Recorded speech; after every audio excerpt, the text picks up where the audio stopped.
It is I, his chronicler, who knows well his saga. Now let me tell you of the days of Harmless Phosphorescence.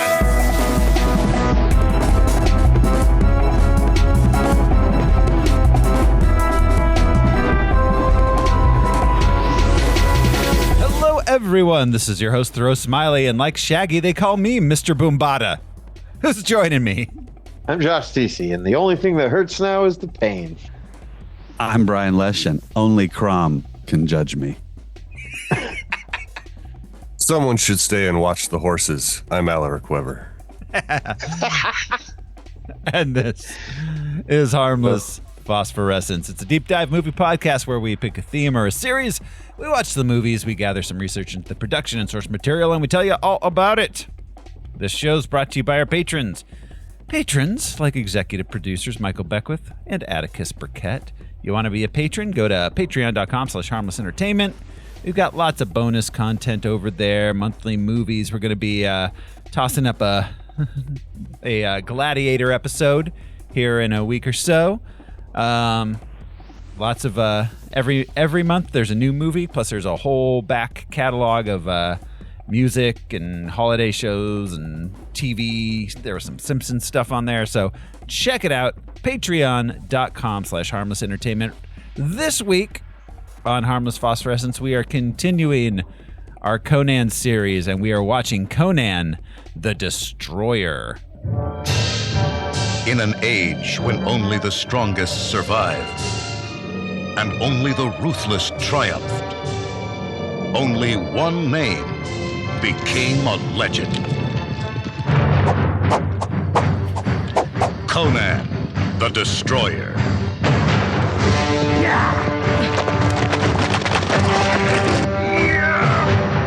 In his first adventure, he fought alone. It is written that a woman child must make a perilous journey. I want you to take her on that journey. Now, he joins a wizard. What are they going to do? Have lunch.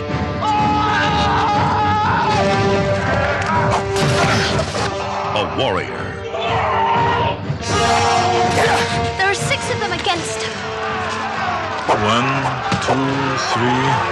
A renegade. I think you're right. And a princess. Together, they are sent by a treacherous queen across the lands of hostile kingdoms to solve the mystery of an ancient race and seek the power of a phantom city. You're afraid of magic. When it comes from evil, This will. come anyway. The Horn of Dagoth, destroyer of worlds. The god will live again. Enough talk.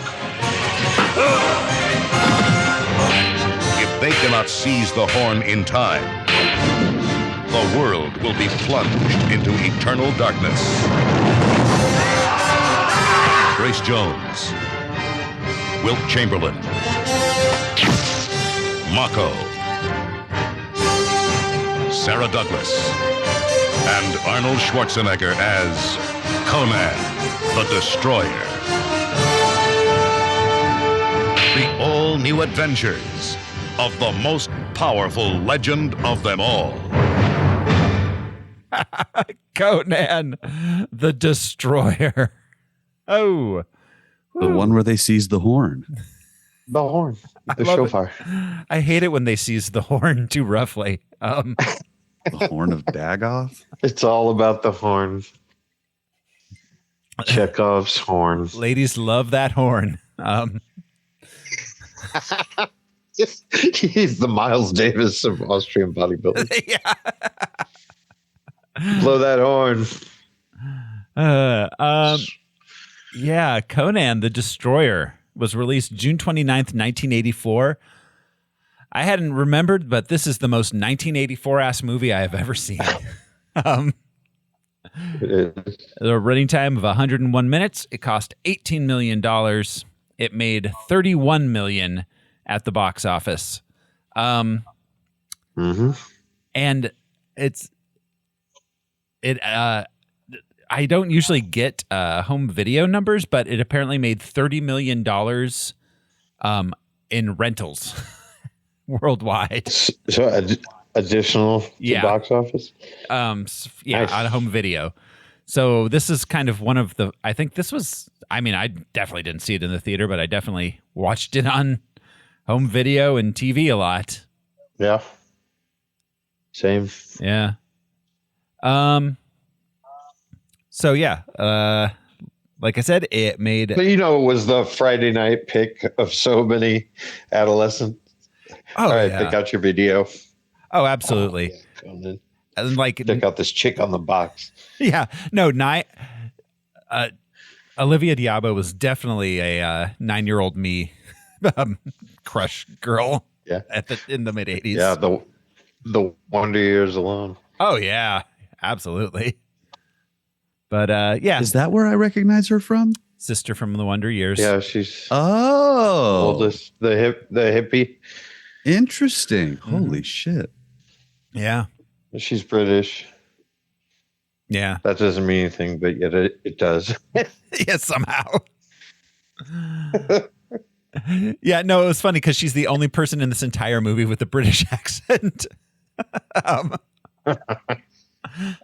Which we know is the only accent in any fantasy land. That's right. No, but it's hilarious. Like, where did she grow up that she has a different accent from everyone else in this city? That's why. Yeah. The Queen in that fortress. Oh, did the solitude. Queen have a British accent? Yeah. Okay. Probably. I think so. Bad guys have British accents. Queens all have British accents. Yeah, Dame Edna, Sarah Douglas, Freddie Sarah Mercury. Douglas. She's British, right? Sarah Douglas. Probably. I don't see why she wouldn't be. We'll delve into that later. I'd buy that for a dollar. Yeah. Yeah. So, like I said, it made some decent money afterwards. It ended up not. It was it was profitable for Dino De Laurentiis, which is thank goodness. Let's play the Dino. Let's play the box office top 10 game. This is the game where I will describe the top 10 movies of the week of June 29th, 1984. And the guys will try to guess what movie I'm describing. We've covered a few of these on this list. This will be the fourth movie on this list we'll have covered once we're done. But at number 10 at the box office for June 29th, 1984. An American rock and roll singer is invited to a cultural festival in East Germany. He accidentally becomes involved in a resistance plot to rescue an imprisoned scientist. Top Secret? Top Secret. Yeah, Val Kilmer. I know a little German. That's right. He's over there. Yeah, Top Secret is number 10 at the box office. At number 9, an admiral and his crew risk their careers stealing a decommissioned ship. The Hunt for Red October? No, that was 1991 now, or maybe 90. Was it? Oh, wow. Yeah, definitely. Okay. Yeah, those were 90s. Oh, Star Trek 3. The Search for Spock. The Search for Spock. That's right. Yeah. They were looking Nice. for Spock all over the place. I'm here. Now I'm over here. Yeah. Checking all the cabinets. Have you guys seen Spock? I don't know. He's in the walls again. Ollie Ollie Spock and Free. Yep. Where you are. At number 8 at the box office, a country music star must turn an obnoxious New York cabbie into a singer in order to win a bet. Wow, I forgot this movie existed. She's all that. This, like, I don't think I've thought of this movie since 1984. Give us one of the actors. Yeah, this stars Dolly Parton and I Sylvester thought Dolly Parton sang. and Sylvester Stallone.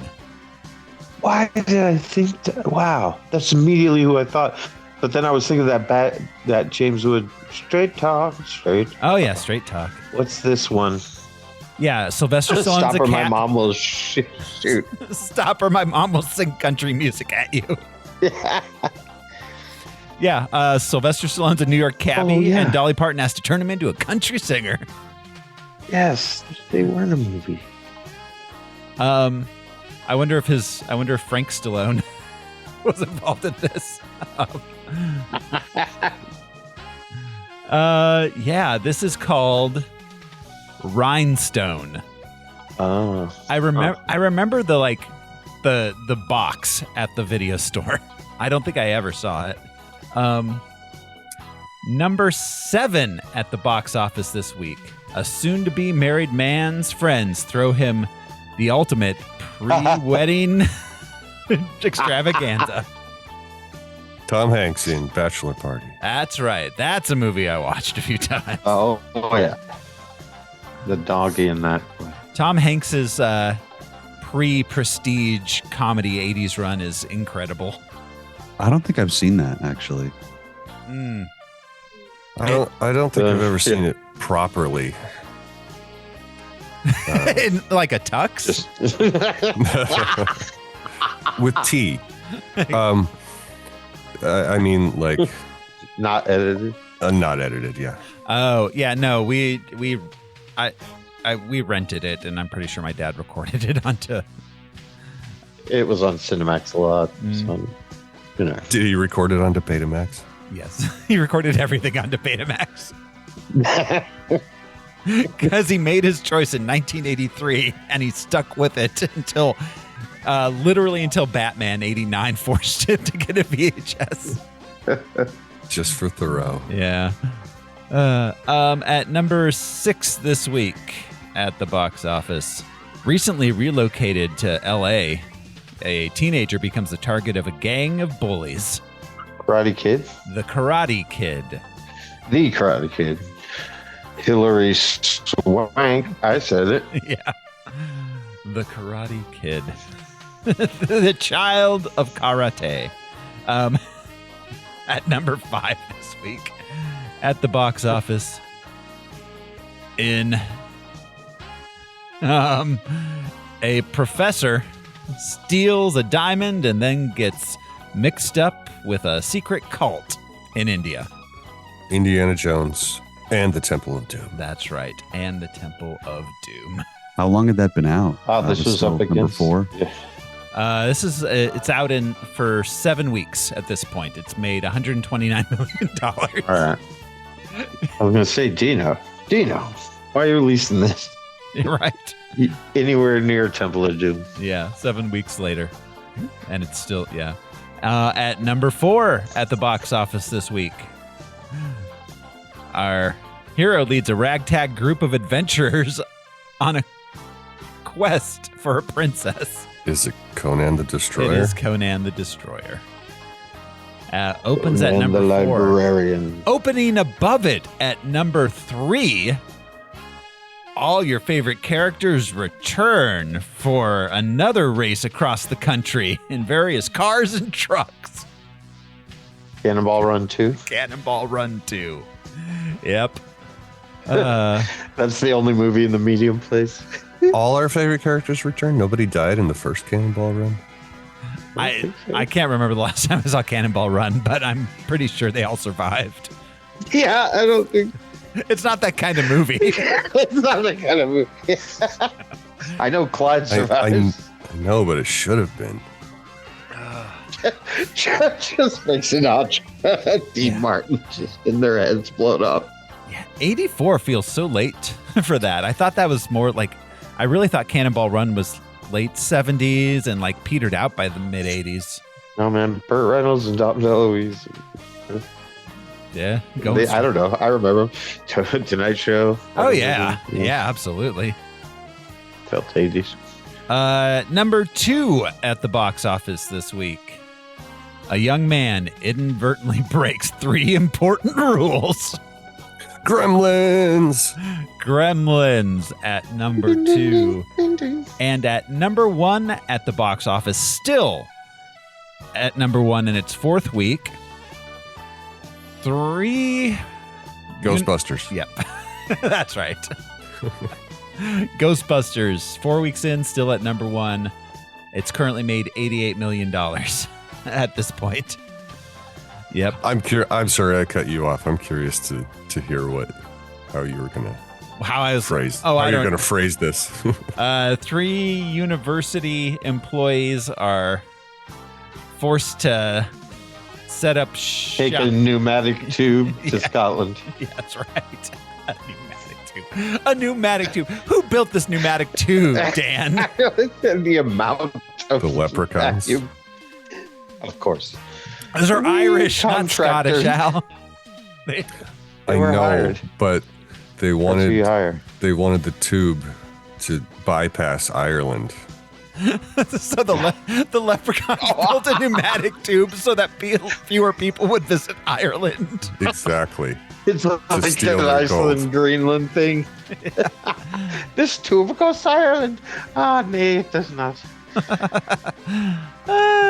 And that is the box office top 10, which brings us to the character background. Al, are you gonna tell us anything about these people? You don't. So 2 names from the character list did come from the books.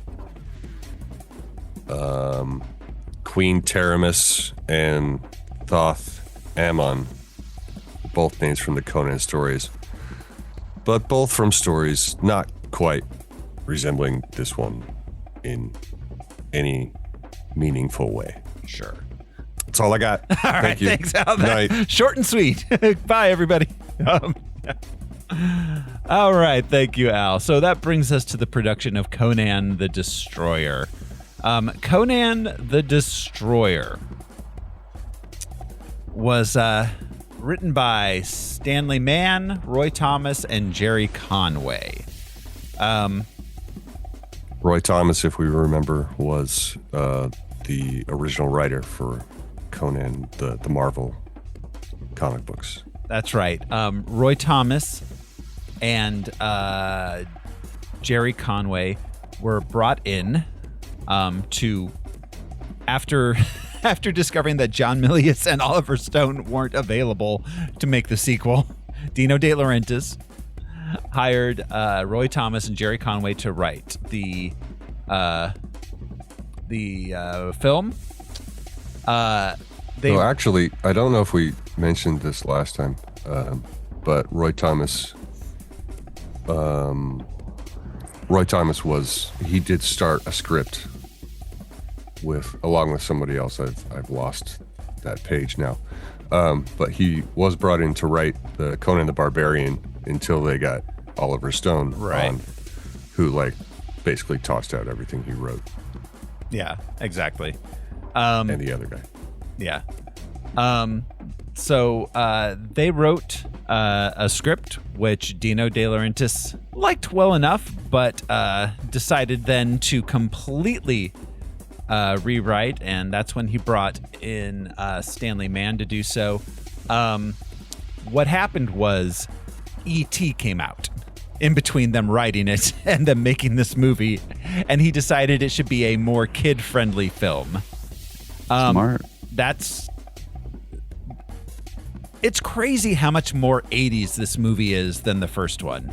The first one is definitely it came out in 82, the first one, but it had that late 70s, early 80s,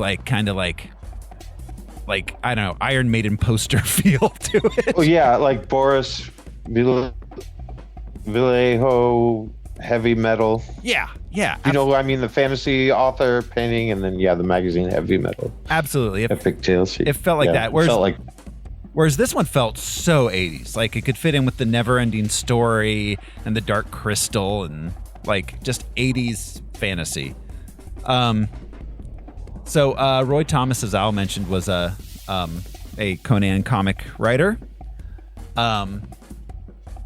He worked for Marvel. I don't think he really had much else film-wise that he worked on. He did work on the Fantastic Four cartoon, the Plastic Man comedy adventure show, Thundar the Barbarian. That show was awesome. Yeah. The Plastic Man cartoon show? Yeah, no, I remember it. It was fun. Do you guys remember Thundar the Barbarian? Yeah. Didn't he have those two things that look like the shmoo? Like the... Yeah. Like those white globs with big black eyes. Yeah, he did. Thundar. Yeah. He also would go on to write for Xena, Princess Warrior. Did a lot of TV stuff there. He also wrote for the film Fire and Ice, which was an animated dark fantasy adventure. Jerry Conway, who helped him write this, was also a comic writer. He worked on Amazing Spider-Man in the 70s. He'd move on to DC. He wrote a Star Trek comic strip that got syndicated. But he would go on to become a more television writer, Father Dowling Mysteries, Jake and the Fat Man, all that kind of 80s, 90s stuff. Then our rewriter, Stanley Mann, was brought in. He was a writer for hire.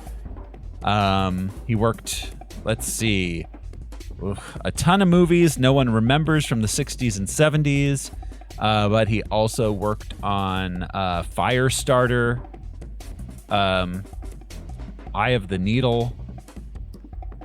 So he's just like kind of your standard writer for hire. They brought in to direct Richard Fleischer. Richard, because, as I said, John Milius was not available. Richard Fleischer did a bunch of 70s big sci-fi and fantasy tentpole movies. He directed 20,000 Leagues Under the Sea, Fantastic Voyage. Does anybody remember that Saturday Night Live sketch with Phil Hartman? 20,000 leagues under the sea. Yeah, all right. Is Kirk Douglas. Oh, yeah. No. His Kirk Douglas was incredible. But we're 20,000 leagues. Richard Fleischer also directed Soylent Green. We'll be talking about him again with Red Sonja. He directed the 1967 Dr. Dolittle, so he was, big, director for hire, 60s, 70s guy. He started in the 50s, though, so he'd been working at this for quite a while. His final film was 1987's $1 Million Mystery, the movie that was a promotional vehicle for Glad trash bags. We talked about it before. Wow, crazy. What a way to cap a long and storied career.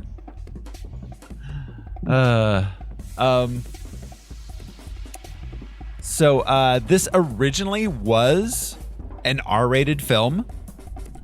They, even after the rewrite, it came out R-rated, so they cut it down to PG. PG-13 didn't exist yet. Wouldn't for another year. Our cast includes wait. So some of what they cut out.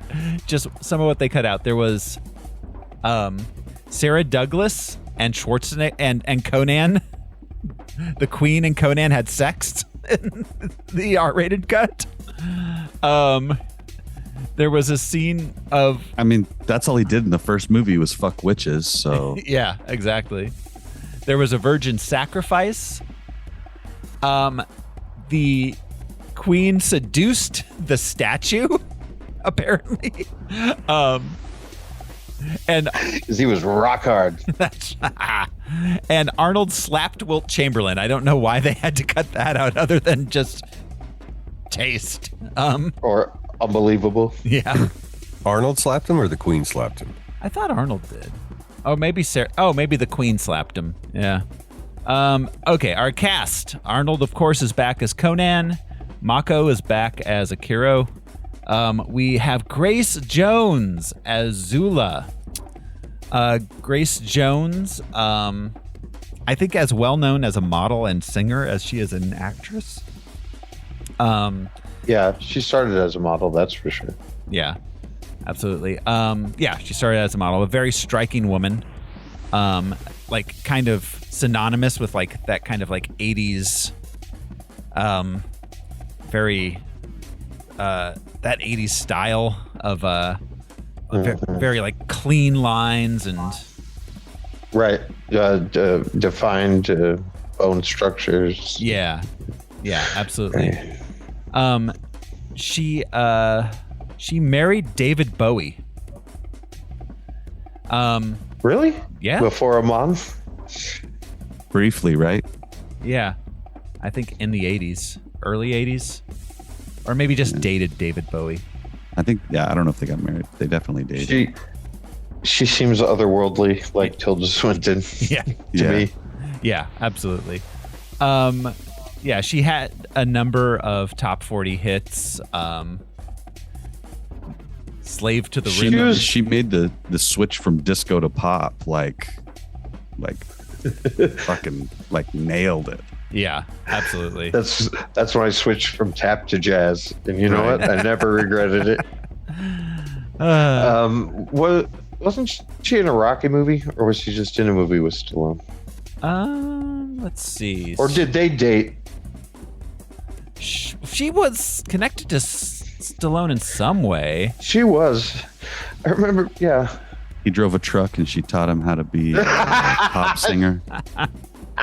I would train you. She was the Bond girl in A View to Kill. Her character's name was May Day. That's right. That's good. That's a good role for her. Absolutely. A bomb. Yeah, she her filmography got a little crazy after the mid 80s, but she was in things like Cyber Bandits, Wolf Girl. Girl. Wolf Girl. Not Wolf Woman. No, Wolf Girl. Still infantilizing.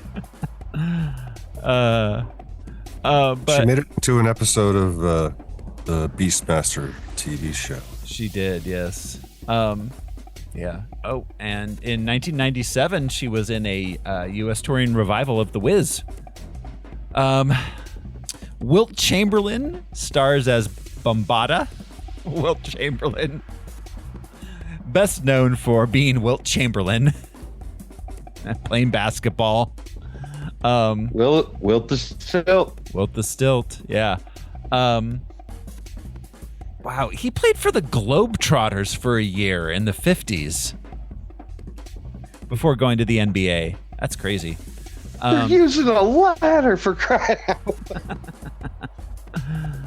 out. Wilt Chamberlain was he the one that had the that put out the his autobiography and said he slept with over was it 20,000 women? Something like that. Yeah. It's like, okay, Wilt. I mean, who's gonna say you didn't? Yeah, I'm sure there's a margin of error, but once you get to 20,000, yeah, it's like, okay. This is his only film role, his only credited film role. Oh, yeah. Tracy Walter as Malik, a renowned character actor. Tracy Walter. he's the little guy, the little thief. Yeah. Yeah. Is that him? Yeah. He's been so many westerns. So many All kinds of westerns. stuff. Yeah. He was Bob the Goon in Batman. Yep, that's right. Oh God, what? Going South. He was in Philadelphia, Silence of the Lambs, The Manchurian Candidate, the 2004 one. Rumblefish, like just everything, just like character actor. His last credited film role was in 2016. He seems to be retired at this point. But he's still with us. Sarah Douglas as Queen Taramis. Sarah Douglas is very British. Definitely British. She seems to do a lot of British stuff, but she was also Ursa in Superman 2. The Zod Squad. She's one of the Zod Squad. Yes. That's right. And of course, Pamela Lynch in Falcon Crest. Oh, and Jinda Kol-Raz in Supergirl. So we've talked about her before. And she was in The Return of Swamp Thing. She's been in so many movies we've done. Wow. And of course, everyone remembers her from the 2012 Strippers versus Werewolves. Versus Kramer. Versus Wolf Girl. Versus Superman. Olivia d'Abo plays Princess Jenna. Olivia d'Abo. She was probably best known as the oldest sister in The Wonder Years. But she's had a long storied career. This is her first film role. She was engaged to Thomas Jane for a while. Interesting. Yeah. She's 14. She was 14 when this was filmed. Yes.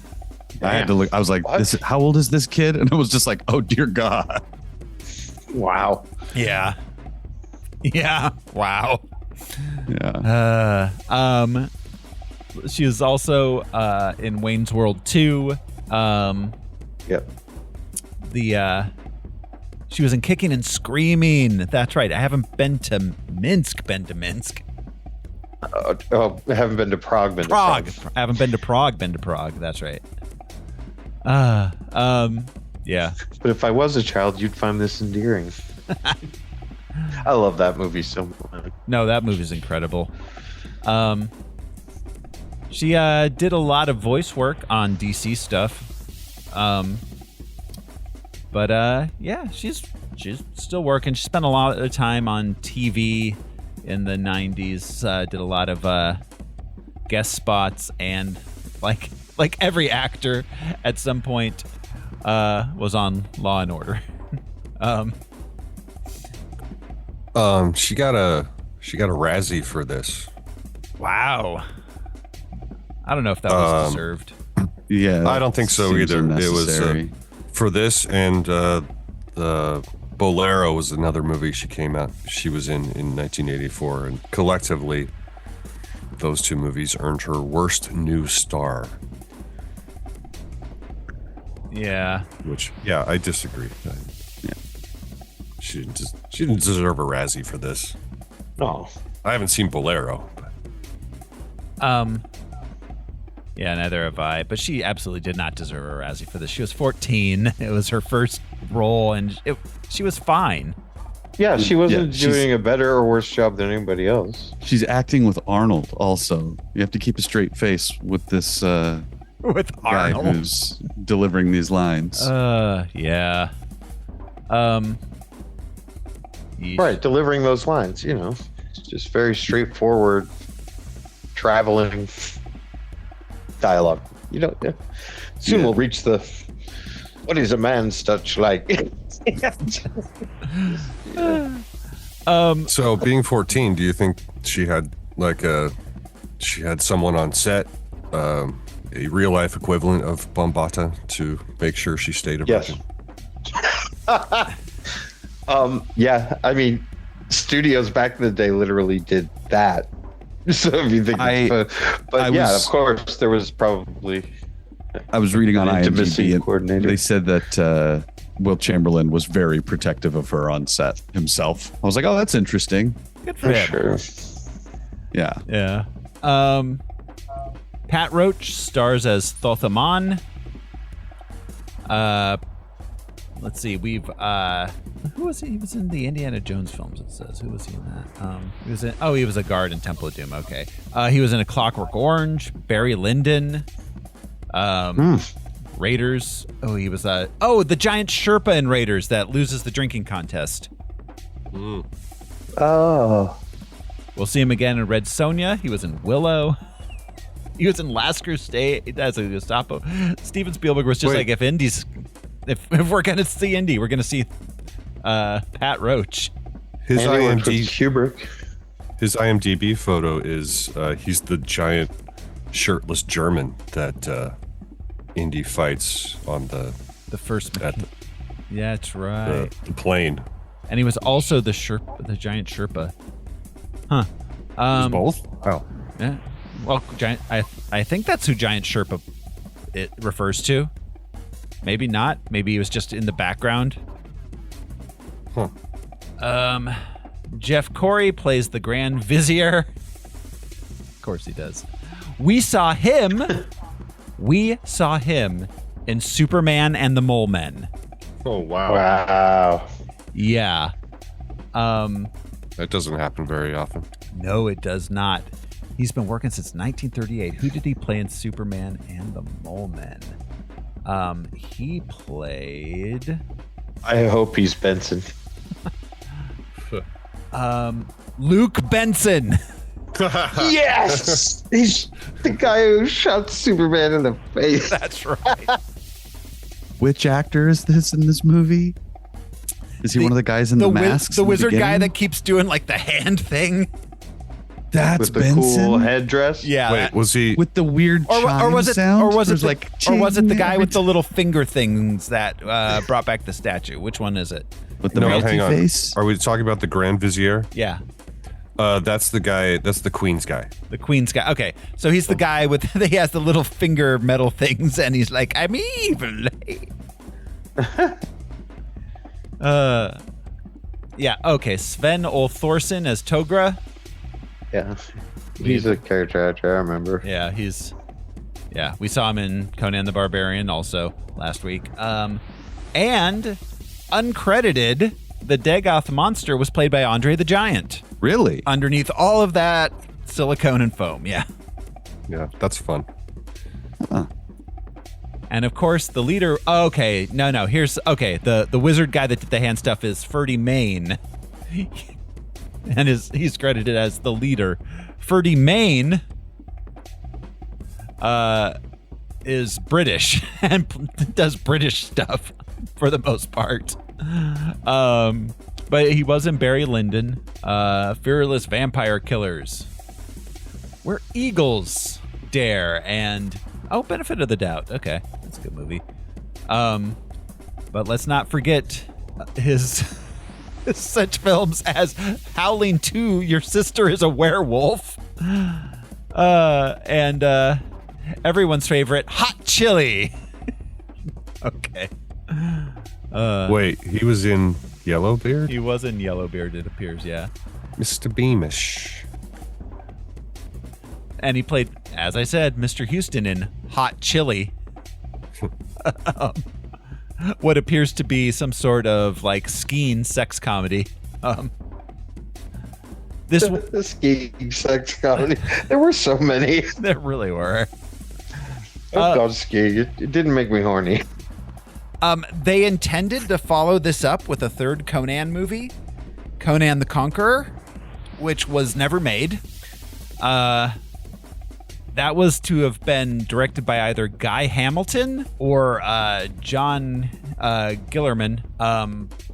But Arnold didn't have to do it because his contract with De Laurentiis expired after he made Red Sonja and Raw Deal. So he didn't have to make a third Conan movie. That was eventually turned into Call the Conqueror, which didn't come out until 1997. Oh, wow. Yeah. And Cole was the previous character. We talked about him briefly last time. He was by the author, previous character that Predecessor. Conan was apparently related to. I think they should get Chris Pratt to play a slightly older Conan. He's a Schwarzenegger now, right? He's like, I'm a Conan. He'll just do his voice. Be like, just imagine me doing an Austrian accent, you guys, at the top of the movie. I saw someone asked. That is what it's like. Just imagine I'm Garfield. Yeah, no. Someone listen to a different voice in a voiceover, like a voiceover introduction. Just imagine the voice that you hear, but with my voice. Famous actor like Chris Tracy Pratt. Jordan, flawless Chewbacca impression. He yells that instead of doing. There was a interviewer who asked Chris Pratt to do all his animated voices, and he's like, "Oh, well, on the Lego Movie, I talk like this, but then for Garfield, it's more like this." It's like, God damn it, Chris! He's not even in on the joke. I know. Like, in the world full of talented voice actors, even A-listers, but yeah, fucking Chris Pratt is Garfield. Go fuck yourself. Is Mario even? Yeah. Mario? Like, go to hell. Go to hell. He's such a white surfer bro. Ugh. Which is fine. But. Yeah. But still, not for Mario and Garfield. I don't think he's ever killed a single turtle or bird in a sewer. Never. Never once. That time may come for him. He may be relegated to the sewer one day. Fighting goop bugs. Living in Seattle. The cleanest sewers. So, okay, yeah. This Arnold was supposed to come back in 2012 to make a Lego sequel called The Legend of Conan. This was after the Momoa Conan film. It was supposed to be a direct sequel to the first film. They were going to pretend Destroyer never happened. Weird. Because the last shot of this movie, that art rendition of him on a throne, is badass. I thought it was exciting. Like, oh, I want to see King Conan. It is, but that was also reused footage from the first movie. Yeah, I'm not. Yeah. I'm just saying. Still rad, though. It still feels rad. It's weird that Absolutely. they would. Yeah, it's weird they would do a sequel to the first one and ignore the second. When it ends with a cool. Yeah, what happened in this story that is important besides him kissing a child? Like just a day in the life of Conan, and then he kissed the kid that one time.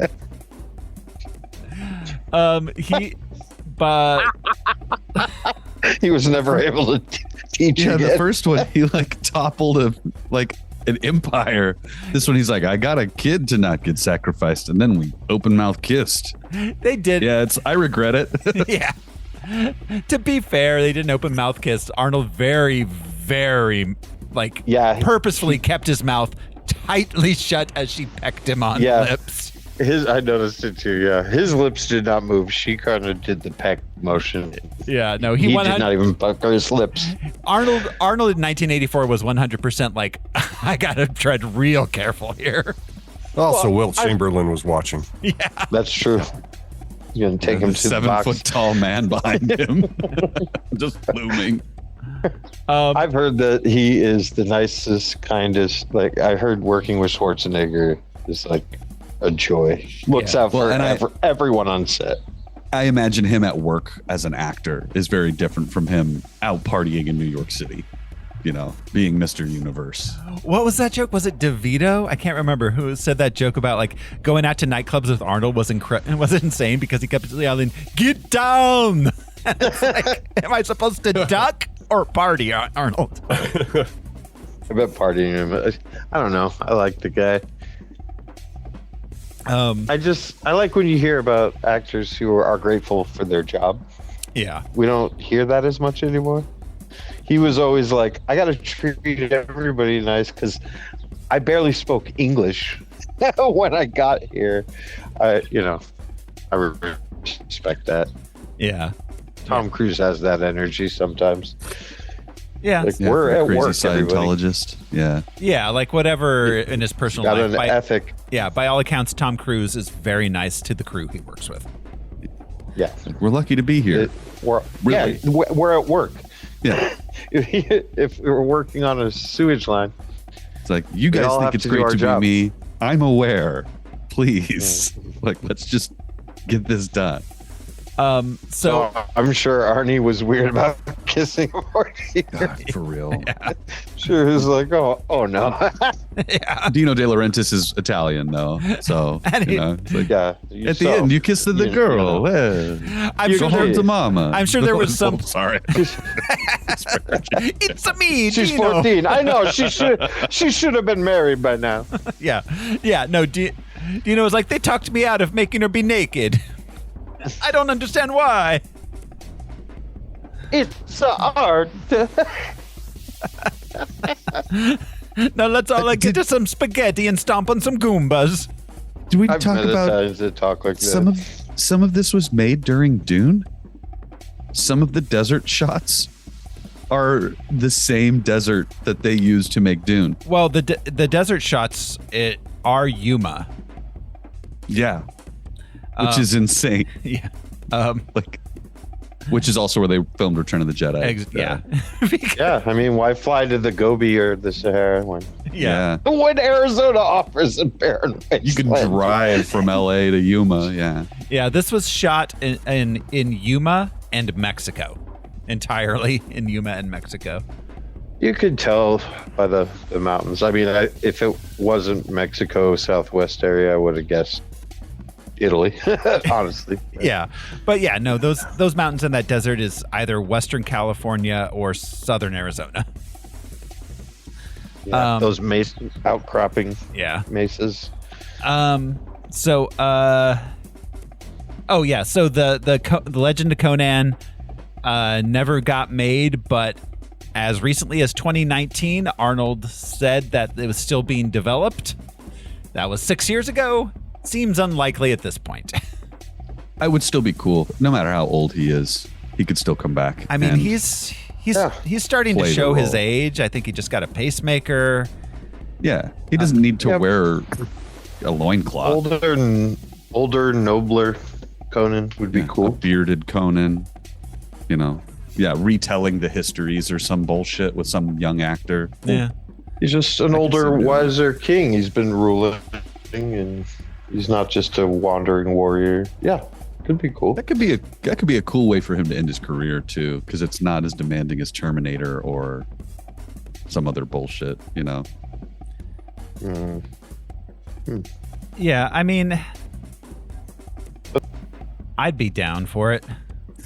I'd like He to definitely has the troubled brow look now. Yeah. I'd like to see Arnold make something that was like a prestige thing. Something like he spent like the 10 years after he stopped being governor making like weird things where he's like a sheriff in a town and he has to He made one based in Yuma, but it was actually El Paso, which is the weirdest thing ever. And there was a ramp over the river or something. All right. I watched it because it was about Yuma, and I was like, "This is El Paso, bro. What?" Texas has been trying to get their movie industry off the ground, and it's just not coming together for them. Yeah. Wonder why. So For real. Your government makes movies happen. Sadly. Tax rebates are the name of the game. Yeah. Oh, Arizona made a big mistake when it got rid of its rebates in the late 90s, and we just cratered. Killed old Tucson, and it killed our film industry in general, but it killed that attraction. Well, old Tucson, old Tucson had a soundstage, like a full-size soundstage that people could film at, so they could film outside in Arizona, and then like a Pinewood. Yeah, and then film, but then it burned down in like 1997, and that's kind of what killed that. And then the next year they got rid of the tax rebates, and boom, it was dead. Conan the Destroyer has 29% on Rotten Tomatoes, and it was reviewed by Siskel and Ebert. Different this time than it was in the first Conan movie. The last time, Conan lived in a brooding, murky, prehistoric universe, but in Conan the Destroyer, he seems to have been transported into more of a standard sword and sorcery universe with savage witches and an innocent princess and a mysterious key that unlocks an ancient secret. It's a quest movie, and on his quest, Conan comes across a woman warrior who's tied to a stake. The warrior is played by the famous rock star Grace Jones. Looks like she's enjoying herself. That was Arnold Schwarzenegger, of course, as Conan the Barbarian. And Grace Jones, after she wins against those enemies of hers, joins his hearty band, along with Wilt Chamberlain, who plays the commander of the Palace Guard. He's kind of a turncoat who has an agenda of his own. And they enter the glass fortress of an evil wizard. And in this scene, the wizard turns into a monster that Conan must destroy.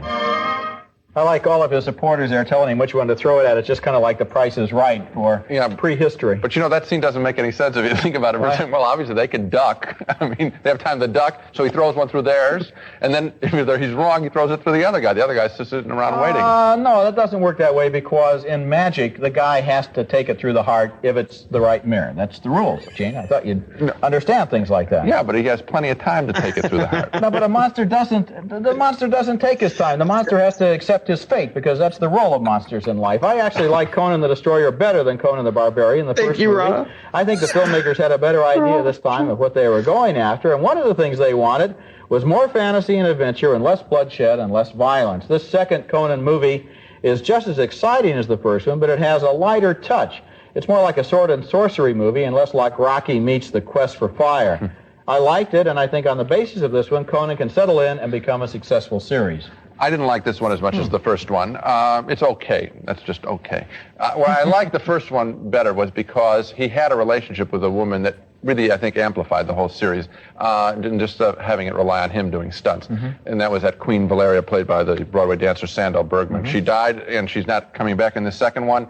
And he has this Grace Jones, who, instead of being a supporting player, she's so very good in this film. Every time she's on screen, I wish they had a relationship, but I have a feeling, hard charge to make, but I have a feeling they didn't want to have a black and white relationship, love relationship on screen, and so it never happened. And I think it would be a better movie if it had. And I hope if they have another one, that he has a big relationship with her. She's great. Well, you're probably right about that, but I think you're wrong about the movie in general, because I think this movie is more the sort of Conan movie that people are expecting. The first one, which was R-rated, got a lot of protest from parents whose kids went to see it and who found it to be extremely gruesome and extremely bloody, and it basically is just a movie comic book. So that this second film, I think, has found the groove, and they found a way to bring out the humor in Conan, the fact that he's afraid of magic, the fact that he's a little bit simple-minded, and yet he's got this great heart and this great spirit. So I thought it was fun. I liked it. Yeah, I thought that it was pretty much just nonstop action, and I wanted a little personal relationship, which I didn't feel the film had. Coming up next at the movies, the latest comedy from the folks who made Airplane.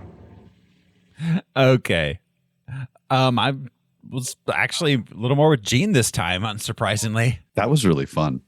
Yeah. That might be one of my favorite reviews from the two of them. I love when they argue about... Yeah. Like, you're right. Yeah. But you're wrong about the movie. Like, I'd be like, but no, he couldn't throw it through both mirrors, Gene. Yeah, I'm surprised you didn't know the rules, Gene. He only had one sword to throw. But also, what? Okay, I don't know. Anyway. That entire scene was insane. They both liked Barbarian, right? They did. In the review we watched, they both gave it thumbs up. Yeah, absolutely. I think it's fascinating that the demand for the love interest, he's like, make it an interracial relationship. I need a love interest in a movie. He's such a simple man. Yeah, I need a love interest. I can't just watch a guy kill people in a movie. He needs to make love to a woman also. Like, okay, all right. Yeah, wild. That's about it for the background, guys. Ready to jump into the movie? Shouldn't one of us go back and stand guard? Watch the horse. I will. I'll do it. Yeah, I'll be back there. All right, here we go. This is Conan the Destroyer. We open with a credit sequence and a voiceover about the age of adventure. We cut to a group of warriors on horseback riding. Mostly identical to the first movie. Yeah. To Barbarian. Yeah, very, very similar. We find Conan and his companion, the thief Malik. They're praying, hanging out, some sort of religious-looking place with a stone table. Conan is praying. Malik is counting loot. Yeah, they just got done thieving. Is this place related to the first movie? Did Valeria die there or something? Or is it just a place where he goes to be with his thoughts. It's a random Morlock abandoned or whatever his quarry name where is. they could film an action sequence. We put a styrofoam table in the middle, quarry. make something of it. Yeah. I don't think this has any relation whatsoever to the first film in any way. No one thought about the first movie besides what were the names of those characters. Yeah. And hey, Mako was pretty popular. Let's bring him back. It seems like once they get to the city, Shadazar, it seems like they've been there before because there's the camel gag. Yeah. Well, and also the one guy like hides his precious necklace from Conan because he thinks he's going to steal it. I do like this feels like a lived universe kind of thing. Like I said, the titles felt the same kind of thing. It felt like a proto Marvel, like, oh, we're stepping back into Conan's world. Yeah. Well, like it wasn't picking up where we left off. It's like Star Wars. It's not like it's episodic, but there are months or years that pass in between each episode. Yeah, I've got to give it to him. It did still feel lived in for the most part, kind of until we got to like the castle on the lake, at which point it felt like Crawl or like Smokebird. Yeah, everything's changes. Yeah. But like I really liked the details of like the mammoth bones in the desert, stuff like that. That was cool. So the horsemen arrive. They attack Conan and Malik. Conan kills a bunch of them until he finally gets confronted by their leader, it's revealed is a lady horse rider. It's what? Queen Tiramisu, Queen Taramis of Shadazar. He realizes early on that they're trying to capture them, not kill them. The big cartoon nets they're trying to throw over the them bigger and bigger away. net. Every attempt, made it pretty obvious. Just every shot was a bigger net. I kept waiting for them to like continue the bit. This didn't get into visual gag territory. Every time it like flew right up against the line of like, oh, if we do this again, it's going to be slapstick. Yeah. And I kept waiting for them to breach through that like thin veil. Arnold never made it though. Yeah. So just sometimes watching Arnold's face, it's basically a cartoon. Just those big eyes going, yeah. We're like, oof. Man earns his fucking paycheck in every movie he's in. Oh yeah. No, he never half-asses it. Yeah. He's always entertaining. That's the whole point. 100%. So yeah, she was just testing their combat ability. I'm sure the families of the dead guards will appreciate that. But she tells Conan that she's got a quest for him. He says no, but then she does a little hypno magic on him and makes him see his lost love, Valeria. He already has said more in this movie than he did in the first movie. Yeah. It was a good choice not to have him speak much in the first film. Arnold is still at this point struggling with English. But he's infinitely better than he was in that first movie. Yeah, like he's speaking English out loud in this movie versus the first movie. He's like Ana de Armas miming English. Yeah, absolutely. And this is the same year that Terminator is released. A little bit later in the year, Terminator will come out, in which he speaks like 6 lines, maybe total. This is the year that Arnold decided, I'm not changing my accent. I'm keeping this. Just like my shoulders and my chest. This is what people pay to see. He has established this as the Sumerian accent. Yeah. But also, no, this is the year where once he said, I'll be back, it was like, no, now I keep the accent. So yeah, he agrees to help because she promises that she'll bring Valeria back to life. He asks what the quest is, and she says, no time, get on the horses. And then they ride for 3 days to the city. They get to the palace. Everybody's real happy to see them come in, except for the one guy who's hiding his precious jewels. And the camel. Yeah, the camel's not happy either. Arnold tries to apologize to the camel. Malik's is like, somebody look familiar, and it's the camel. How does Malik know the camel of the previous camel incident? Maybe Arnold punches camels often. Oh, maybe. Because he did punch it. He punched a horse in the opening scene. Yeah. I found it interesting that they replaced whatever the guy's name is, not Jerry Garcia, Jerry, his sidekick. Lopez, Jerry I think Lopez? was his name. Jerry Lopez with Malik here. Yeah. Maybe for the comedy, but They definitely wanted to go like broader, squirrelier, more rat-like like sidekick. They needed a Bobcat Goldthwait before Bobcat had been the definition of this. Oh my God. Bobcat Goldthwait had just But I really liked Subotai, Yeah. Jerry Lopez's character. Good old Jerry. He was a good guy. I can see why they didn't bring him back, just to add something. I imagine him and Wilt Chamberlain and Arnold, nobody would have been talking. Just three quiet ass dudes sitting there, just being big. Yeah. I mean, yeah, they definitely were. They were definitely Subotai like mumbled the whole time. They were, right?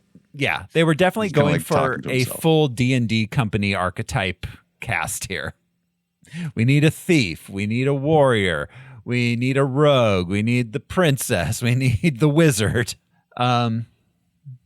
So they go to the palace. Taramis takes Conan into her bedroom. They have some wine, and she finally tells him his quest. It is to escort her niece, Princess Jenna. Her name was Princess Jenna, the most 80s princess name ever, who is a virgin and destined to restore the jeweled horn of Dagoth. They have to go. It's Jenna with an H. Yeah. But not where you think.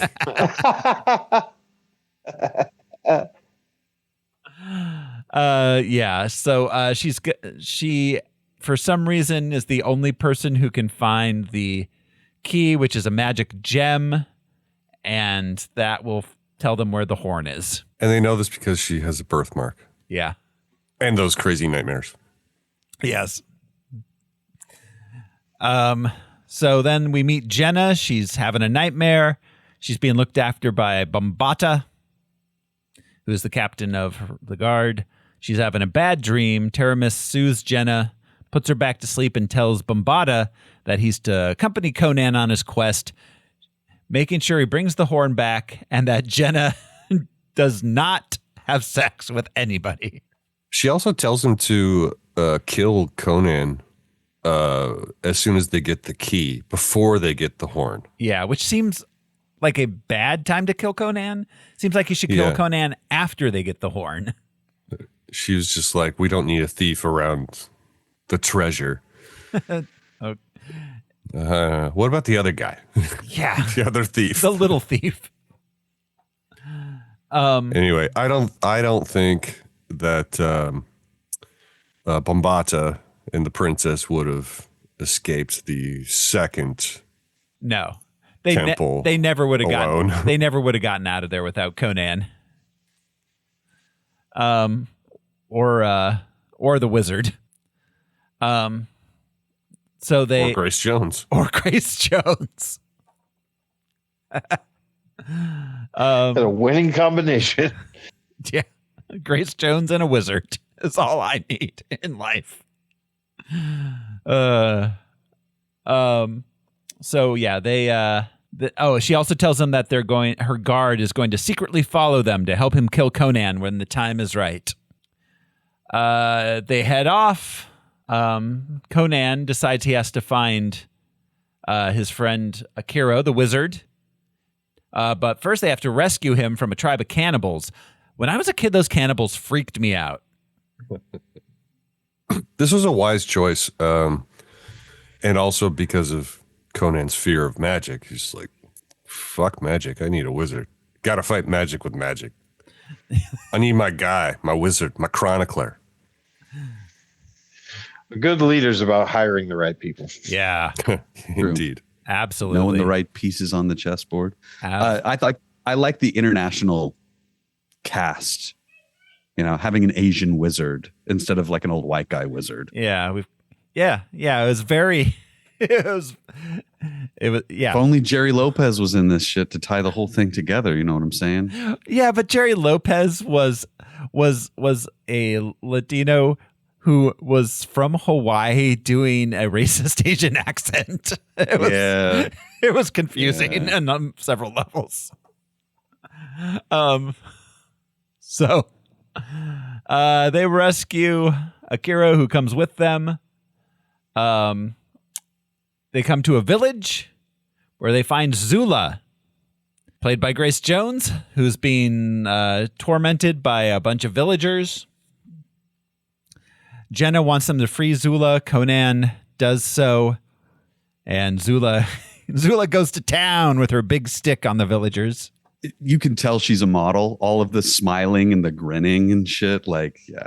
She supposedly she injured people.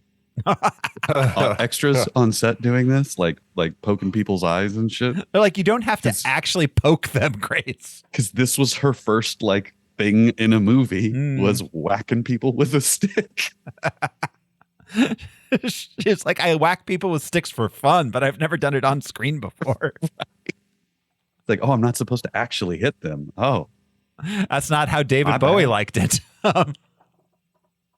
So, yeah. She comes after them. She wants to join their quest. Conan accepts her offer to join. She's got that funky metal hat, forehead. The helmet that she's headbutting motherfuckers with later. Yeah, I love that thing. That is the most stylish object in this movie. Is her little front cap mask thing. She's awesome in this movie. For real. Yeah. So they travel until they come to the castle of Thothamon, where the gem is located.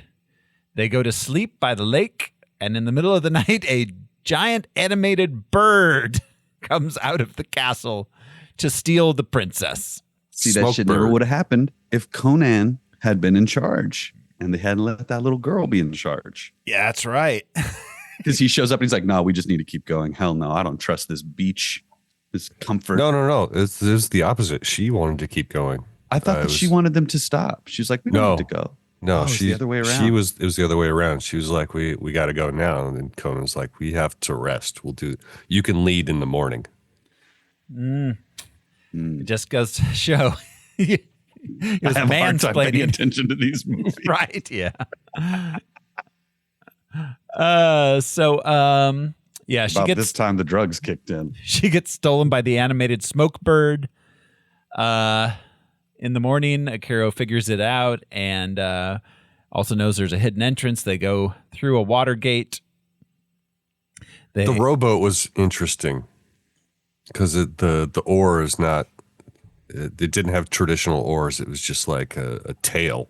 Yeah. So it acted as a propeller and a rudder at the same time.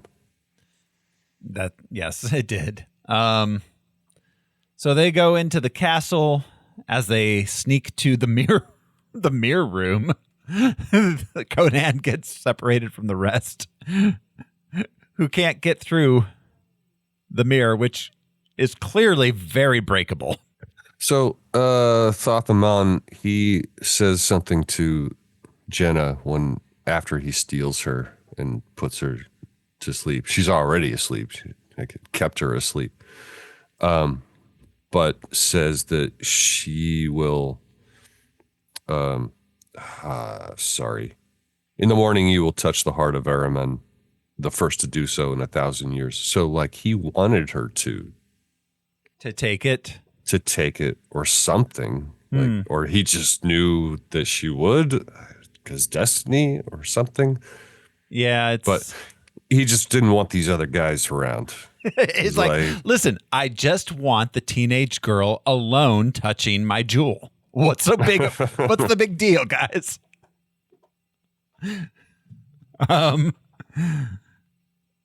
Yeah, so Conan's in there, and then he gets attacked by Thothamon as it's like a half Gorn looking thing. Like a Gorn, but not on the arms or just the top of the arms. It was weird.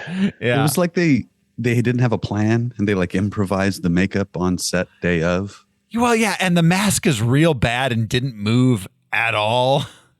And there's like patches of the skin that are lightening up as the mirrors are breaking, right? Or am I tripping on that? Yeah. Like, He becomes less Gorny, I think, as like the mirrors break.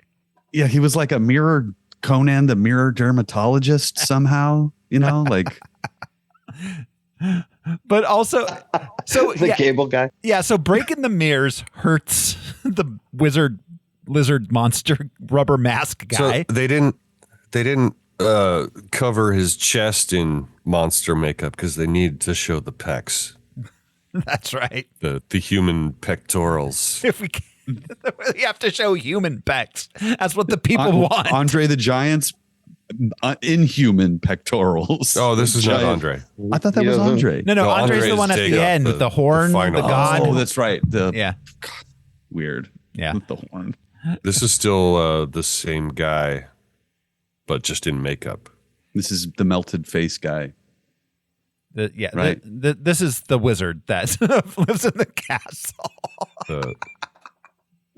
Okay. But yeah, so what's funny, so Arnold figures out he can break a mirror and it'll hurt him. And he does this thing where he breaks a mirror, runs to the other side of the room to break another mirror, runs to the other side of the room to break another mirror. They're all around Arnold. Just break them in order. Just run in a circle. Just go in a circle. Break all the mirrors in a circle. He's got his own. Yeah. He's like, I'd do it my way. He's got to get his steps in too. Yeah, that's right. Well, this is the Enter the Dragon thing, right? Yeah. With the mirror room fight. Yeah. But it's such a convoluted mechanic. Like you break a mirror, you lose a health point. Yeah. Thing. Exactly. But then there's 2 mirrors left, and I'm sorry. I am with Gene. He could have broken both mirrors. There was nothing stopping him from breaking both mirrors. I believe that Conan made the right decision. What would Conan do? I think he did what was necessary. If he had thrown his sword at the wrong mirror, he didn't have to throw his sword. He was running around breaking them. He could have run over and smashed the mirror while holding onto his sword. I don't know what was stopping him. Why at that moment he had to throw the sword. Surprise. The power of Crom compelled him, man.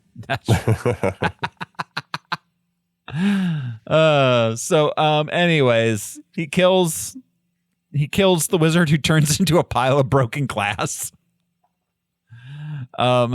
If he had just broken the mirrors, the wizard would not have been impaled.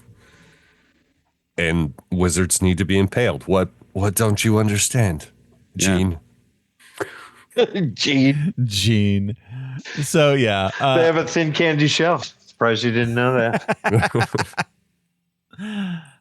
Jenna gets the jewel. She wakes up and is instantly like, "I love diamonds," and takes it. They're forever.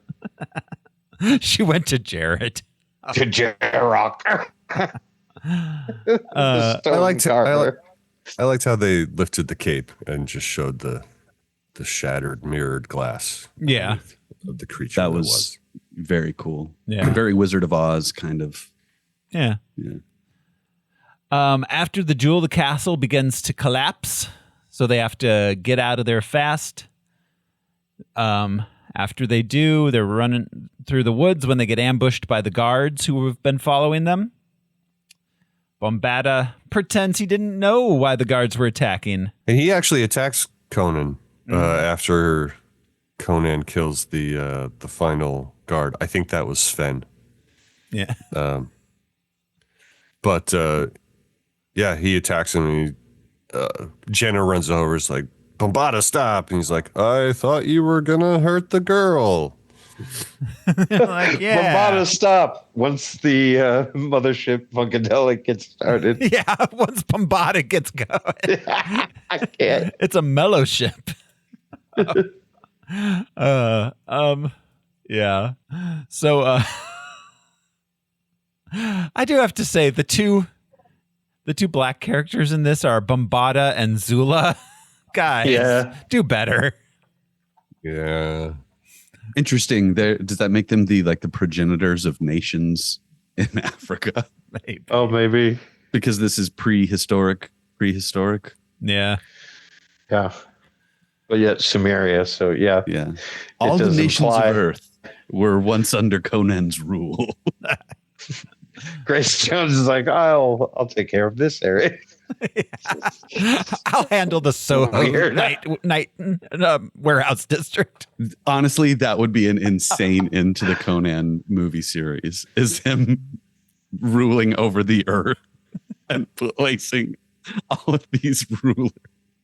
Sorry, I want that movie more than I thought I did. So I'm gonna put this Asian wizard in China. That's it. How did you wait? If there were no Asian people in China yet, why did you call him Asian? Shut up. Shut up. It's everyone's just actual legal name is just the continents they're from. So let's see. The gem reveals where the jeweled horn is, so they start heading towards it. Then that night, it's party time. Conan starts drinking. And he's like the only one that's drunk. Yeah, no one else is drinking. And he's the second Conan. biggest dude there. I guess maybe he was the only one drinking. And he's dangerously drunk. Yeah. He is dangerously drunk. But Arnold Schwarzenegger playing drunk is hilarious. It is. Like a kid. Yeah. He's like a kid sometimes. Yeah, like a kid pretending he's drunk. We're like, yeah. That the dude probably hasn't been that drunk in years and years and years because of his workout routine. Yeah. He at this point at this point Jenna is trying to hook up with Conan, kinda. She's got a crush on him. She has a crush on Conan. It's fine. It's a schoolgirl crush. Yeah. He says he only loves Valeria and gold. But the end of this scene was our slapstick moment when I forget what he says, but he turns around and he walks into Bombada and falls over. Yeah, and goes immediately to sleep. Yeah. And before that, it was he's drinking. She's like trying to come onto him. He's like, I have to get up now, and he just passes out on the log next to him. Yeah. I have to get up now. Up is down. I had completely forgotten that I knew every moment of this scene, like when what's his face is rubbing the cream into Grace Jones's leg, and so the next day, while riding, Jenna tries to get dating tips from Zula and Malik. Clumsily trying to explain sex. You just grab him. Yeah. Well, and Arnold says, like her, he points to Zula and says, oh, yeah. Valeria was like her. She was willing to fight for anything. The same spirit, the same strength. Spirit. Yeah. That a warrior strength, woman. Yeah. He couldn't find the word, and she said strength. Yeah. So she asked. That's cool. Yeah. She asked Zula for dating tips, and Zula's like, you just take them. Take them, man. She is a mommy dom. I like that advice, though. Just like, dude, you're a princess. Like, what? I think that's what's most frustrating about the childhood crush. It's like, damn, nobody prepared this child for ruling. She's boy crazy. Yeah, she's just and they expect to just sacrifice her in a few days. Yeah, I guess that's why nobody prepared her to rule. It's because they're like, no, you're a goat. Yep. But then she asks Malik too, and Malik starts trying to give her the talk. They have to join. How do you think flowers grow is a fascinating way to answer that in a fantasy setting. Yeah. I thought I was like, oh, that's an interesting way to approach that, writing that fucking awkward ass scene. Travel conversation, you know? Yeah. Yeah. They well, and it's nice to see her actually have a interaction with each person, considering at the end she's like, you belong to me now, stay here at the castle. Yeah. They all get their medals except for Chewbacca. So they when they come out with that third one, he'll get his medal. Yeah. So they reach an ancient temple where the horn is. They go deep inside, down. There's like caves and fire and writing on the wall and all sorts of temple stuff. Heavy doors. Styrofoam caves everywhere. Yes. Heavy doors where you have to go in and like do a lever, and there's probably some puzzles to solve and strength, platforms to jump from. You have to grab onto the edge of a wall and shimmy along. Yeah, that pillar of stairs was. Oh no, I'm sorry. That was earlier. That was in the ice castle. Oh, that's right. The pillar of stairs. Yeah. Some good sets in this. Very sword and sorcery. I think I watched this looked good. Yeah. I think I watched it. Well, and it's funny too, because like it just went full 80s. Like you could, like, it has that very clean 80s film stock that they were using that became big. Like Flash Gordon. But I keep thinking of Crawl, which is a movie I think I watched around the same time a lot. Is that on our list? Does that qualify as a Conan movie? Crawl, no. Conan was not involved with Crawl. He turned. You're confusing Crawl with Cole. Yeah, Cole. That's right. There's Cole, and then there's Crawl, which. But we're not doing Cole either. Yeah. Sorry, Kevin. Cole with me. Yeah. Red Sonja barely counts because Arnold was in it, and it technically was part of the same comic and universe. So they get inside, they find the horn. Akira reads the walls, which tell him that they're going to sacrifice her. Conan's like, I don't care, man. But it's also talking about the death of the world. Mm-hmm. Dagoth comes back. Yeah, it will destroy the world. They're always talking about the death of the world. Yeah. Always. We're still talking about it. Always. Yeah, it's always next week. So they come out to find a whole bunch of priests who are like, hey, give us the princess. Give us the little girl. We're the conclave. Yeah, the conclave. John Lithgow is going to be doing something sneaky. They end up just fighting the priests. They have to go back inside the secret room where there's an exit. Akira has to do a wizard thing where he stops them for a while. Or he has a wizard battle. Ooh. There's the wizard battle between him and the old British guy. Little And lots of sounds. hands. Hand signals. Yeah. So they end up going out the back door. But Bombada. Wizard battles in the 80s, it's like watching two mimes fight. You're like, I'm just power of imagination here, you know? Right, because they didn't even like animate like rays going between them, or like They were just hand motioning at each other and going like, The "Oh, your hand breakdance motions fighting. hurt me." Yeah. What was it you'd said? Now, which one's the better wizard battle? This or in Lord of the Rings when Gandalf and Saruman? Oh, definitely Lord of the Rings, Oh, man. yeah. Spinning around on that little thing. Yeah. Yeah, no, that was an awesome wizard battle. Yeah. Perspective change. Honestly, it's interesting seeing something like this being so flat and thinking like, if you had just spun the camera or something weird that nobody thought to do back then, like It would have been really cool. Yeah, if you had just done something that was interesting on a filmmaking level, sure. Yeah. Like, no, we just got people in a room, dude. We bought the cameras. Let's go. Put it on a tripod and make them do stuff. Yeah. This is a Dino De Laurentiis movie. What do you expect? He's like, you have 7 days and $25. Go. I have every costume in Hollywood on loan. Yeah.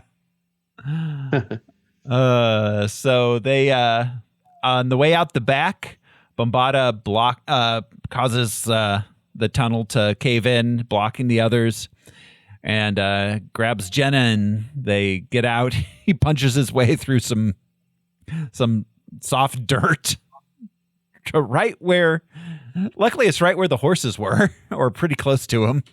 So this is how The Last Jedi ends. That's right. That's left with no comment. I'm just putting that out there. That's funny. Punching a hole through a wall to save a little band of rebels. Huh. From a religious order. Holy shit. Yeah. Hey. Yep. Traveling, acquiring items from different locations. Am I wrong? No, I'm sorry. Is that me? You're not. No, is Star Wars not going to the get horn, something out of planet? the dagger, They're going to get another thing on the planet. Oh, yeah. It's the Rise of Last Skywalker. Jedi, Conan the Barbarian. No, the dagger wasn't. The dagger wasn't until the Rise of Skywalker. Right. Rise of Skywalker. Yeah. Okay. All right. I mean, those are fantasy movies. I mean, there's like lasers and spaceships, but they're fantasy. They're not science those elements fiction. Are. They're just more obvious in Conan because they're not veiled in space religious fantasy. Yeah. Politics and shit. But yeah, no, Star Wars has more in common with Conan than it does with Star Trek. Yeah. Yeah. So let's see. Conan digs them out. They get through. They escape. And they decide they're going to go back to Shadizar to rescue Jenna. They get there, and Malik says he knows a secret way into the castle. His cousins, sisters, brothers. Inadvertently. Yeah. He's just like, okay, we should go. But there's this other entrance. Oh, shit. Yeah. So they get there. There's bars, but Conan bends the bars, and they go through. Yeah. So they get inside, and they're doing the whole ritual. They stick the horn on the statue. Statue comes to life. He becomes a big monster. He kills. They're gonna sacrifice Jenna, but Grace Jones throws her spear, and it goes through the Grand Vizier before he can sacrifice her. I'm curious what Dagoth would have looked like if the sacrifice had been successful. Yeah. If he would would have have pretty sweet. because they mentioned like at the first signs of life you have to kill her or catastrophe will fall. Right. And catastrophe did fall, but I don't know. Yeah, if she had been sacrificed and he had properly morphed into real world Dagoth, what would that have looked like? Still, I suppose death would have come to the earth. But he maybe would have been free Godzilla. He maybe would have been sexy instead of a big blob. Yeah, maybe. Yeah. So I'm coming up. Or maybe it would have been Andre the Giant just without the latex. Just a really big Andre the Giant. Andre the Giant with a horn. And you're like, I'm here to rule the earth. Hey. Just crushing beers. Anybody want a His peanut? tiny hands, yeah. Or his giant hands, the tiny beers. Just picking up kegs to drink from. Gone too soon. Doing the thing where he Again, like rips off the repeated. top of the keg like a cartoon to drink it. Yeah, Andre the Giant, we hardly knew ye. for sure. Absolutely. He also had a reputation of being one of the sweetest men. Yeah. Yeah. Yeah. So His best friend's dad in France had to drive him to school in a pickup truck. I mean, wow. The back of a pickup truck. I just imagine being a kid that big, like how rough life has to be in France. Especially being a gentle giant, you know. The French kids are all like, you can barely drink wine. You're so big. All our baguettes are but breadsticks to you. They had to make him an extra big beret. Yeah. It's like we have no striped shirts that will fit you. We have no invisible boxes large enough for you to mime in. All of the affairs you're having are ludicrous in size. World's largest cigarette holder. I don't know what else the French do. Yeah. They surrender. They cheat on their spouses. Look like mimes and smoke. Like, yeah. So everything and butter. Yeah. Good go. So Dagoth is big and gross monster. He kills Taramis. He attacks Conan. Akira tells Conan that he has to destroy the horn. Grab his horn, roughly. Pull it off. Roughly. The horn coming off was another roughly, pretty gnarly effect that I remember from my childhood. He just like rips it right out. He was supposed to use the power of friendship, but I guess that worked. Yeah, ripping the horn out. The Care Bears stare. Slowly rips it out. Yeah. That's maybe part of the grossness of it. Yeah. Just how hard it was to pry out of his head. And like all the like latex, like blood and gore, like attached Conan, to it. The Dr. Pimple Popper. That he rips it off and kills him. And everyone is saved. Dagoth collapses on the stairs and Conan stabs with the sword, like just to make sure. And then Malik runs up and stabs him with his little knife and stands on him triumphantly. But also they're standing around him like, so did anyone else think he was going to like disappear or something? Like what are we going to do with this big mound of god monster? Check it for loot. I don't know. Always check it for loot. 12 coins and a iron dagger. So we cut to some time later. Jenna's queen now. She gives them all a place in their court. Zula is the captain of the guard. Akira is the wizard advisor. Malik is the court jester. Fool. Yeah, is the official title. The fool. Do I qualify? Oh, yes, you do, Malik. The right time to enroll is now. Yeah, that's right. You're pre-qualified, Malik. You fool. Jenna wants to marry Conan and make him her king, but he says no.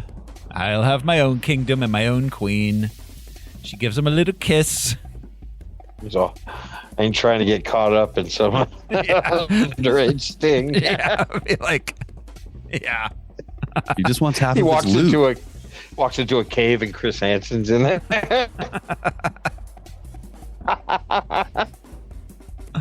Have a seat. So what did you think you were doing on this quest, Conan? She told you she was 14. And you agreed to go help her get her jewel. You brought condoms, Mike's Hard Lemonade, and a horn. Wilt Chamberlain and Grace Jones were feds the whole time. The whole time. Yeah, so we get the closing title card and and old Conan, King Conan on the throne. It says that quest is another story, and credits roll. Conan will return when he finds a wife twice this girl's age. Yeah, he's just waiting.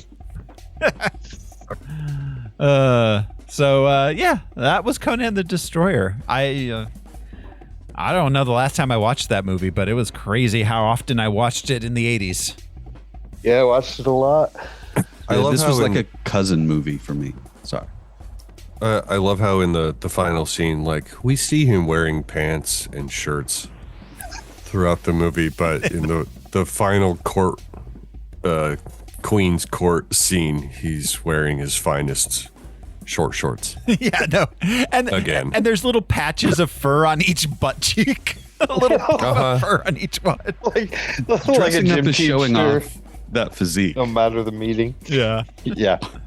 The gym teacher dress. Like always in those little shorts. But a polo shirt. Yeah, a polo and a boy's pair of shorts. Yes. And socks pulled all the way up to the knees. It's mandatory. It is.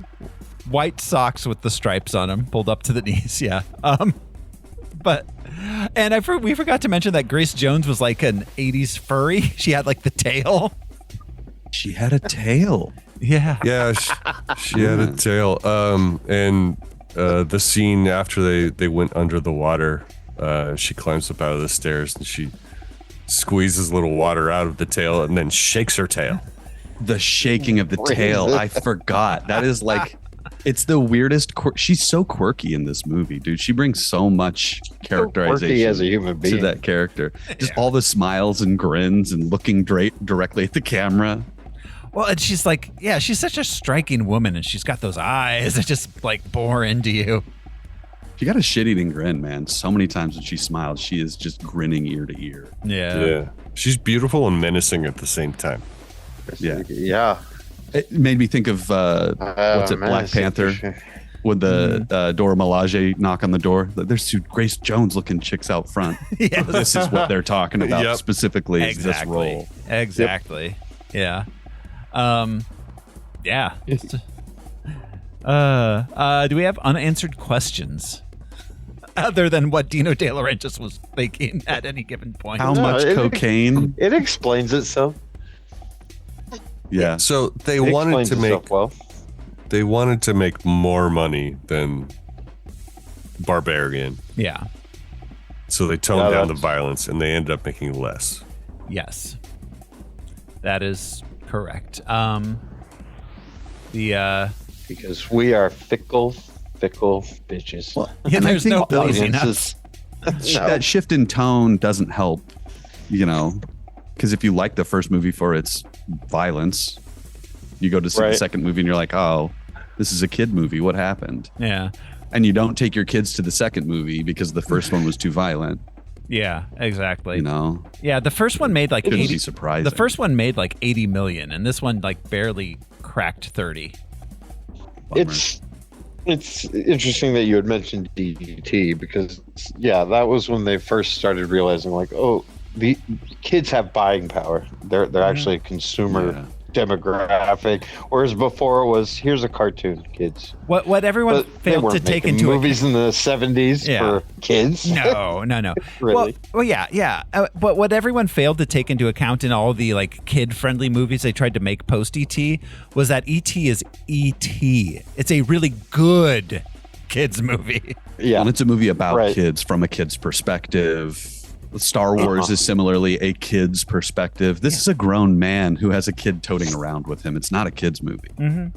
And even the ones that were like from kids' perspectives, like often didn't understand. Like you can't just slap some kids on an adventure and it like sell. It make $300 million. Like it needs to be a really good movie. Yeah. Yeah, definitely not at that point. And then you take examples like say the Bad News Bears. Well, that's got a bunch of kids in it, but it's a Walter Matthau adult comedy. You know what I mean? So this was Hollywood trying to figure out, like, how do we make it not so lame, but we can still get these kids money because they have disposable income. Exactly, yeah. It took the boomers a good 40 years to realize they had children. Yeah. And then shit, there are kids walking around. We got to do something for that. You know what they're gonna like? They're gonna like movie versions of all the sitcoms we watched as kids. Quick, Leave It to Beaver. Quick, McHale's Navy. They love Kelsey Grammer, right? Right. So yeah, that is Conan the Destroyer. It gets a thumbs up from me. Thumbs up from John. All right, yeah, we're thumbing. It's so fun. I watched it a lot as a kid. I didn't know if we were thumbing. Yeah, it's thumb time. Let's do it. Thumbs up from Josh. I'd say thumbs from me. Thumbs up. Thumbs up from Brian. Al. Also a thumbs up. I like Barbarian better. I thought you were just going to say I like Barbarians. Well, I do like Barbarians. I like Barbarian movies. I have a Barbarian name. Indeed. Alaric is a Barbarian name. Although maybe they pronounced it Alaric. I don't know. I don't care. Fuck those guys. Frankly, we're not interested in finding out. Even like the movie posters, comparing them. The movie poster for Barbarian was cooler. Yeah. It was the artwork. Mm-hmm. I think that was Boris, actually. And then the movie poster for Destroyer it does have a little bit of artwork at the bottom, but it is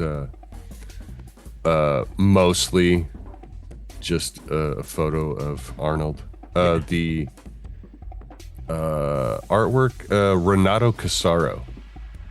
Oh, okay. This is the guy who did the artwork for the first one. Cool.